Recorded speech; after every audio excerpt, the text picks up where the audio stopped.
बातें करते हम खेतों की और उसके रखवाली की, बाग बगीचा फल फूलों और फसलों की हरियाली की। हम बीजों की बातें करते उत्तम जल संसाधन की, हम तकनीकी बातें करते फसलों के उत्पादन की। हर किसान का सपना सच हो जीवन सुखद बनाने को, गाँव-गाँव के हर आंगन का प्यारा सा ये दर्शन। कृषि दर्शन, कृषि दर्शन, कृषि दर्शन, कृषि दर्शन, कृषि दर्शन, कृषि दर्शन, कृषि दर्शन, कृषि दर्शन। जोहार, नमस्कार। कृषि दर्शन के आज के अंक में आप सबों का स्वागत है। दर्शकों, कहते हैं कि अगर एक सच्चा मार्गदर्शक मिल जाए तो मंजिल तक का सफ़र आसान हो जाता है। हमारा ये जो कार्यक्रम है कृषि दर्शन, वो हमेशा इसी प्रयास में लगा रहता है कि वो आपके लिए एक सच्चा मार्गदर्शक बन सके। हम अपने हर अंक में अच्छी अच्छी जानकारियाँ लेकर आते हैं ताकि आपकी मदद कर सकें। आज के अंक में हम बातें करेंगे तसर रेशम उत्पाद के बारे में और साथ ही साथ मकई यानी कॉर्न की खेती के बारे में। लेकिन कार्यक्रम की शुरुआत करते हैं कृषि समाचार से। नमस्कार, कृषि समाचार में आपका स्वागत है। मैं हूं अंशुशिखा लकड़ा। आइए देखते हैं आज कृषि समाचार में क्या है खास। बरसाती दलहनी फसलों की खेती के लिए जमीन के चयन पर दे ध्यान। धान का बिचड़ा उगाने के लिए तैयारी करें शुरू। अगात फूलगोभी की खेती के लिए अनुशंसित प्रभेद में लगाएं पूसा कतकी। अब समाचार विस्तार से। बरसाती दलहनी फसलों में मूंग और उड़द की खेती करना चाहते हैं तो जमीन के चयन पर ध्यान दें। दलहनी फसलों के लिए टाड़ जमीन ज़्यादा उपयुक्त है क्योंकि टाड़ जमीन में जल जमाव कम होती है। दलहनी फसलों को पंक्तियों में लगाएं। पंक्तियों की दूरी 25 से 30 सेंटीमीटर रखें और पौधों के बीच में 6 से 10 सेंटीमीटर की दूरी रखें। किसान भाई, धान का बिचड़ा उगाने का अभी उचित समय है। तैयारी शुरू कर देनी चाहिए। धान के खेत का 10वां हिस्सा बिचड़ा उगाएं। बिचड़ा गिराने के लिए ज़मीन की सतह थोड़ा ऊपर रखें। गड्ढा नहीं हो, बिल्कुल समतल ज़मीन होना चाहिए। धान बिचड़ा गिराते समय 1 kilo nitrogen, 1 kilo phosphorus, 1 kilo potash खेत में डालें। बिचड़ा 15 दिनों के होने के बाद 1 किलो नाइट्रोजन दे सकते हैं। किसान भाई, धान का नर्सरी तैयार करने के लिए उचित ज़मीन का चुनाव करना ज़रूरी है। साथ ही धान बीज का प्रभेद और सिंचाई के साधनों पर भी ध्यान देना ज़रूरी है ताकि नर्सरी में धान का बिचड़ा अच्छी तरह से तैयार हो सके। धान की सामूहिक नर्सरी तैयार करने के लिए नर्सरी के लिए उचित आप ज़मीन का चुनाव करें, उचित प्रभेद का इस्तेमाल करें और उचित सिंचाई का व्यवस्था करें ताकि आपका नर्सरी में किसी तरह का कोई समस्या ना हो। अगात फूलगोभी की खेती से अधिकाधिक उत्पादन लेने के लिए 800 ग्राम बीज प्रति हेक्टेयर लगाएं। कतार से कतार की दूरी 60 सेंटीमीटर और पौधा से पौधा की दूरी 30 सेंटीमीटर रखें। बेहतर उत्पादन के लिए अनुशंसित प्रभेद में कुंवारी, पूसा कतकी, पूसा दीपाली, अर्ली सिंथेटिक लगाएं। अगात फूलगोभी की खेती के लिए जल निकास वाली हल्की दोमट मिट्टी उपयुक्त है। बुआई के समय गोबर खाद 200 से 250 क्विंटल, नेत्रजन 120 किलोग्राम, स्फूर 60 किलोग्राम, पोटाश 60 किलोग्राम प्रति हेक्टेयर खेत में मिलाएं। किसान भाई, खेत में मेड़ बनाने के लिए बंड फार्मर नामक कृषि यंत्र का प्रयोग कर सकते हैं। इसकी कार्यक्षमता कार्यानुसार है। आज की विशेष जानकारी है टमाटर फसल में फल मक्खी कीटों के रोकथाम के बारे में। टमाटर फसल में फल मक्खी लगने का खतरा रहता है। फल मक्खी उड़ने वाले कीट होते हैं जो टमाटर के फल को क्षतिग्रस्त कर देते हैं। इस कीट से बचाव के लिए बुआई से पहले सुरक्षा कदम उठाए जाते हैं। इसके लिए किसान कतारों में टमाटर की बुआई करें और टमाटर की हर 16 पंक्ति के बाद एक पंक्ति गेंदा फूल लगाएं। और अब एक नज़र राज्य के 5 प्रमुख शहरों के मौसम के मिजाज पर। आज राज्य के 5 प्रमुख नगरों के अधिकतम और न्यूनतम तापमान कुछ इस प्रकार दर्ज किए गए। रांची का अधिकतम तापमान 29 डिग्री सेल्सियस रहा। कृषि समाचार में आज इतना ही। अगले दिन अगले अंक में फिर मुलाकात होगी कुछ ताज़ा तरीन खबरों के साथ। तब तक के लिए दीजिए इजाज़त। नमस्कार, जोहार। कृषि समाचार में कृषि जगत से जुड़ी हुई खबरें, मौसम का हाल और मंडी का भाव आपने देख लिया है। रुकते हैं एक छोटे से विराम के लिए, मिलते हैं इस विराम के बाद। भारत सरकार का हर प्रयास किसानों को दे रहा है एक नई आस। देश के किसानों की खुशहाली और उन्हें आत्मनिर्भर बनाने के लिए भारत सरकार समर्पित है। प्रधानमंत्री श्री नरेंद्र मोदी जी के नेतृत्व में कृषि क्षेत्र में किए गए निरंतर प्रयासों के फलस्वरूप देश खाद्यान्न व बागवानी के क्षेत्र में आत्मनिर्भर हो चुका है और देश में दलहन का उत्पादन भी बढ़ा है। इसी तरह भारत सरकार ने खाद्य तेलों के उत्पादन को बढ़ाने के भी अनेक प्रयास किए हैं। इसी क्रम को आगे बढ़ाते हुए माननीय प्रधानमंत्री श्री नरेंद्र मोदी जी के नेतृत्व में भारत सरकार ने दूरदर्शी निर्णय लेते हुए राष्ट्रीय खाद्य तेल मिशन ऑयल पाम की शुरुआत की है। इस मिशन से देश भर के किसानों को बहुत लाभ मिलेगा। कृषि के पूंजी निवेश में वृद्धि होगी, खाद्य तेल आयात पर देश की निर्भरता कम होगी और रोजगार के नए अवसर पैदा होंगे। खाने के तेल में आत्मनिर्भरता के लिए अब राष्ट्रीय खाद्य तेल मिशन ऑयल पाम का संकल्प लिया गया है। इससे किसानों को तो सीधा लाभ होगा ही, गरीब और मध्यम वर्ग के परिवारों को सस्ता और अच्छी क्वालिटी का तेल भी मिलेगा। यही नहीं, ये मिशन बड़े स्तर पर रोजगार का निर्माण करेगा।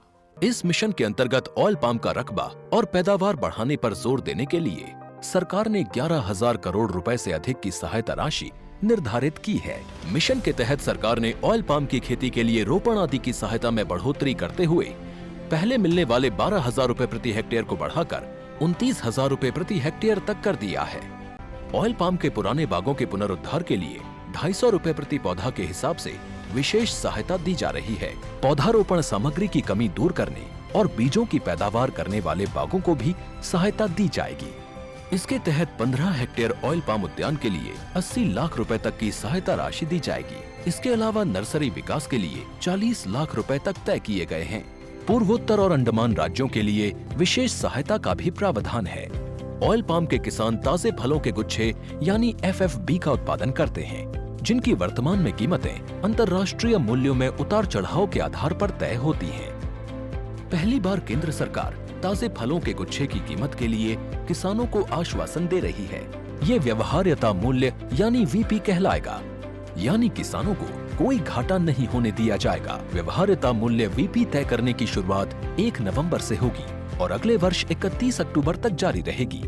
इसे ऑयल पाम वर्ष कहा जाएगा। इस योजना के तहत वर्ष 2025-26 तक ऑयल पाम का रकबा 6.5 लाख हेक्टेयर सृजित करने और कच्चे ऑयल पाम की पैदावार वर्ष 2025-26 तक 11.20 लाख टन पहुंचाने का लक्ष्य निर्धारित किया गया है। सरकार के इस महत्वपूर्ण निर्णय से देश में ऑयल पाम की खेती करने वाले किसानों में विश्वास पैदा होगा और वे खेती का रकबा बढ़ाएंगे। इस तरह पाम ऑयल का उत्पादन भी बढ़ेगा, जिससे किसानों की आय बढ़ेगी और ग्रामीण अर्थव्यवस्था भी सुदृढ़ होगी।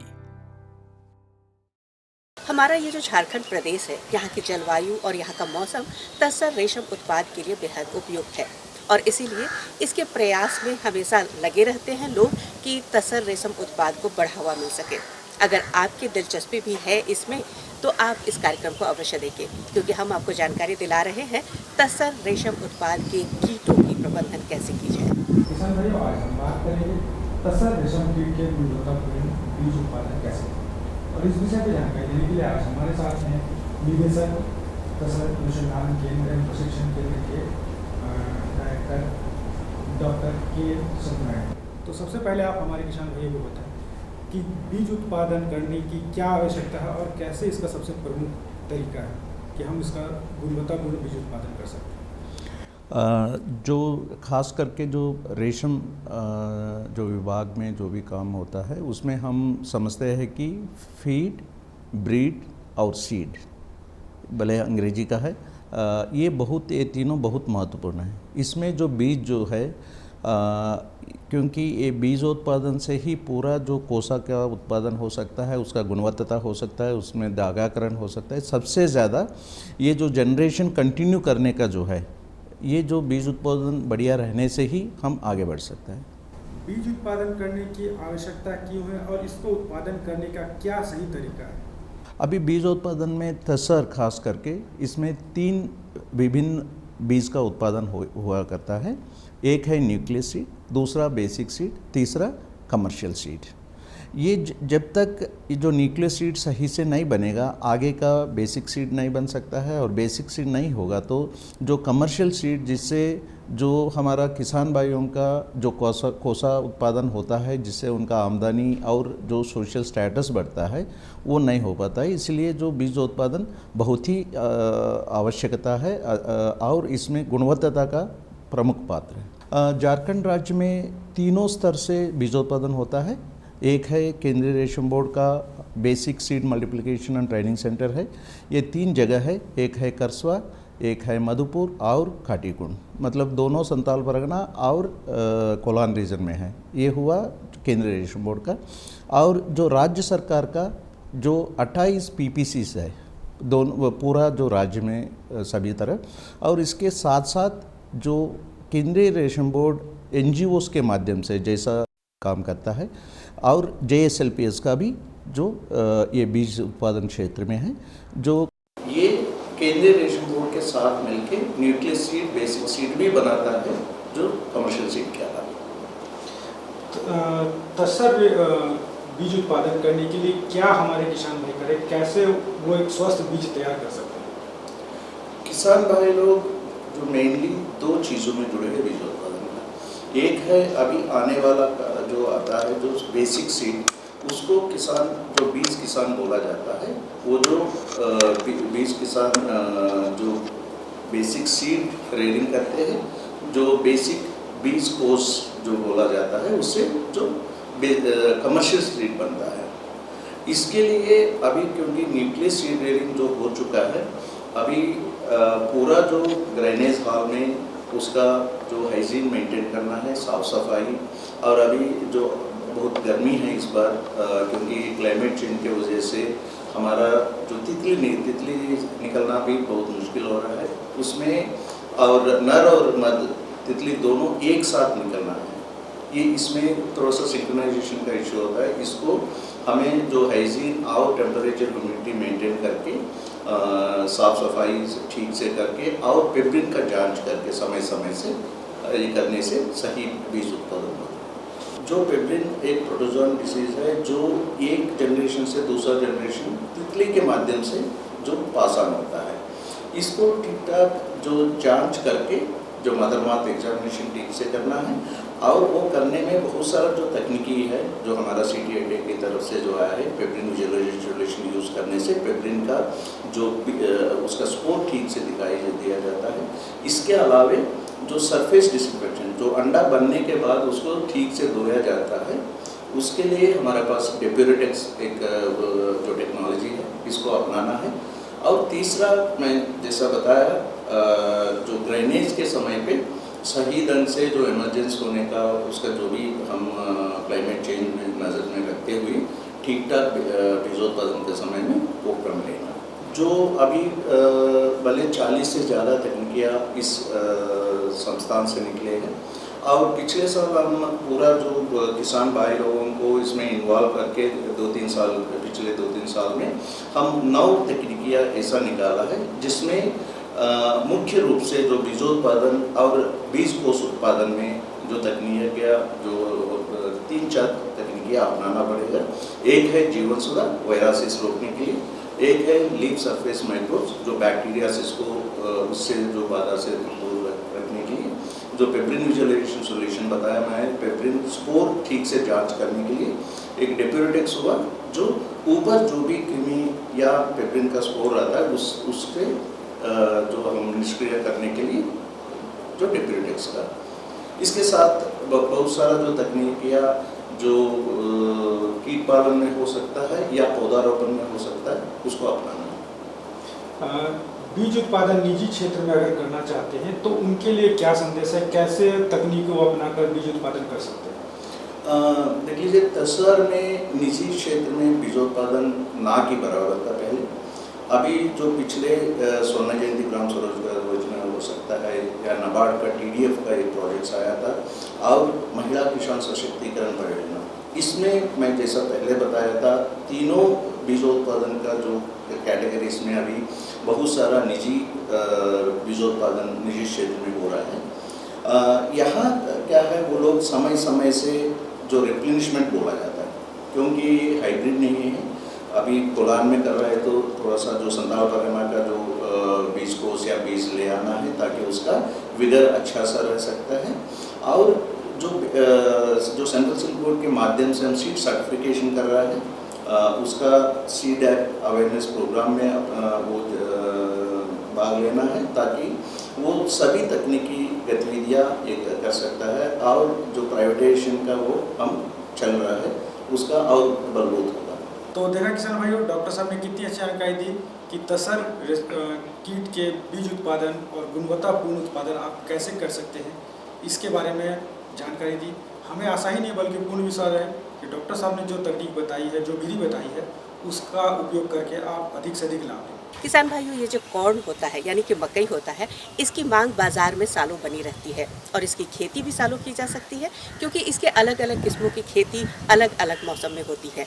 अगर आप बेबी कॉर्न या स्वीट कॉर्न की खेती करना चाहते हैं तो ये कार्यक्रम अवश्य देखें, क्योंकि हम जानकारी दिलाने जा रहे हैं कॉर्न की गुणवत्तापूर्ण खेती के बारे में। किसान भाइयों, आज हम बात करेंगे बेबी कॉर्न, स्वीट कॉर्न और पॉपकॉर्न की खेती के बारे में, और इस विषय पर जानकारी देने के लिए आज हमारे साथ है दिव्यांग कृषि विज्ञान केंद्र के विशेषज्ञ डॉक्टर मनोज कुमार सिंह। डॉक्टर साहब, जैसा कि विषय आज का हमने लिया है बेबी कॉर्न, स्वीट कॉर्न और पॉपकॉर्न की खेती, तो सबसे पहले आप हमारे किसान भाइयों को बताएं ये तीन कौन कौन सी किस्में हैं और कैसे इनका खेती किया जा सकता है। देखिए, baby corn, popcorn, sweet corn, ये लगभग मक्के की लगभग 14 अलग अलग स्पीसीज़ हैं। तो उसमें से स्वीट कॉर्न, बेबी कॉर्न और पॉपकॉर्न की खेती जो की जाती है, इसका अलग अलग महत्व है। तो हम मक्का तो करते थे, मक्का पर ये डेंट कॉर्न, वैक्स कॉर्न अलग अलग है, लेकिन अब धीरे धीरे लोग जो है इस तरफ मूव कर रहा है, विशेष करके शहर के आसपास के लोग। तो स्वीट कॉर्न क्या है कि इसका यूज़ जो है लोग जो है अधिकतर दूसरे चीज़ों में वेजिटेबल के रूप में करते हैं। इसको सलाद के रूप में खाते हैं, इसको जो है उसके दाने को जो है पिज़्ज़ा के ऊपर ले जाते हैं, समोसे में भी डालते हैं, इसका खीर बनाते हैं, अलग अलग तरह से इसका उपयोग करते हैं स्वीट कॉर्न को जो है। और बेबी कॉर्न को ये जो है आपका छोटा जो दाना उसमें पड़ने से पहले ही छोटे छोटे जो है उस पर लगभग लगने के बाली लगने के 4 से 5 दिन के अंदर में ही उसको यूज कर लेते हैं, उसको सलाद के रूप में करते हैं और उसका ये सब्जी के रूप में भी यूज किया जाता है। और पॉपकॉर्न जो है ये जो आजकल ठेले पर जो है दाने फूटे हुए मक्के मिलते हैं, उसको पॉपकॉर्न के नाम से जानते हैं। तो विशेषकर जो है स्वीट कॉर्न की जहाँ तक बात है, इसके लिए हम लोगों को अच्छी तरह से खेत की जुताई करके बढ़िया ढंग से उसको गहरी जुताई करें और लगभग 2 बार देसी हल से जुताई करके और उसको पाटा चलाते हैं और पाटा चला करके मिट्टी को भुरभुरा करते हैं और समतल कर देते हैं, जिससे पानी का ठहराव ना होने पाए। और उसमें जो भी खाद देना है, गोबर की खाद देना है, तो उसको शुरू में ही दे देते हैं। जैसे अगर आप स्वीट कॉर्न कर रहे हैं तो उसके लिए आपको लगभग 1 एकड़ में 1 ट्रैक्टर से 2 ट्रैक्टर गोबर की सड़ी हुई खाद को बढ़िया ढंग से बुआई के 10 से 15 दिन पहले मिट्टी में मिला देना चाहिए। उससे क्या है कि ज़मीन में जो बहुत से माइक्रो न्यूट्रिएंट्स हैं, पोषक तत्व हैं, पौधे को प्राप्त होते हैं, ऑर्गेनिक लेवल बढ़ जाता है। और इसके लिए जो खेत की तैयारी के साथ साथ आपको ध्यान रखना चाहिए कि उसमें जब जिस समय लगाते हैं तो उसमें इनका बीज का चुनाव भी बहुत ज़रूरी होता है। डॉक्टर साहब, यहाँ आप जिक्र कर रहे हैं स्वीट कॉर्न की, तो सबसे पहले आप हमारे किसान भाई को बताएं कि स्वीट कॉर्न की कौन सी प्रमुख किस्में होती है जिनका चुनाव करके हमारे किसान भाई अधिक से अधिक लाभ ले पाए। देखिए, मार्केट में जो स्वीट कॉर्न जाता है वो बोलते हैं कि उसका कॉब जो है पूरा फिलअप होना चाहिए, भरा रहना चाहिए और उसमें जो दाने हैं बड़े ढंग से उसमें आने चाहिए और उसको जो है मार्केट में बेचते हैं, पीस के हिसाब से बेचते हैं, 10 रुपया पीस के हिसाब से ले जाते हैं। इसलिए उनका ये टारगेट रहता है कि हमें अच्छा वैरायटी और अच्छा कॉब उसमें आए। इसके लिए जो अच्छी वैरायटियां हैं जैसे शुगर 75, माधुरी, प्रिया, अंबर, ये वैरायटियां हैं जो अच्छी मानी जाती हैं इन सबको लगाना चाहिए। और इसका जो बीज दर होता है लगभग 10 से लेकर के 12 किलोग्राम प्रति हेक्टेयर की दर से उपयोग किया जाता है। इस तरह से हम सबको कोशिश करना चाहिए कि इस चीज़ का चुनाव किया जाए जिससे हमारे लिए लाभदायक है। डॉक्टर साहब, ये तो बात हो गई स्वीट कॉर्न की। अब अगर हमारे किसान भाई जो बेबी कॉर्न की खेती करेंगे तो उसके लिए क्या तैयारी होनी चाहिए और कौन सी उसकी प्रमुख किस्में होती हैं? बेबी कॉर्न के लिए आपको ध्यान रखना चाहिए कि स्वीट कॉर्न में तो क्या होता है कि एक पौध में 2 कॉर्न बैठते हैं, लेकिन बेबी कॉर्न में हमारा ये टारगेट रहता है कि उसमें ज़्यादा से ज़्यादा जो है कॉर्न छोटे छोटे बैठेंगे। इसलिए बेबी कॉर्न में जो सीड रेट है लगभग बोला जाता है 20 से लेकर के 25 किलोग्राम प्रति हेक्टेयर, लेकिन स्वीट कॉर्न में बताया जाता है 10 से लेकर के 11 किलोग्राम प्रति हेक्टेयर। कहीं कहीं इसको 5 से 6 किलोग्राम में ही अच्छे ढंग से लगा लेते हैं।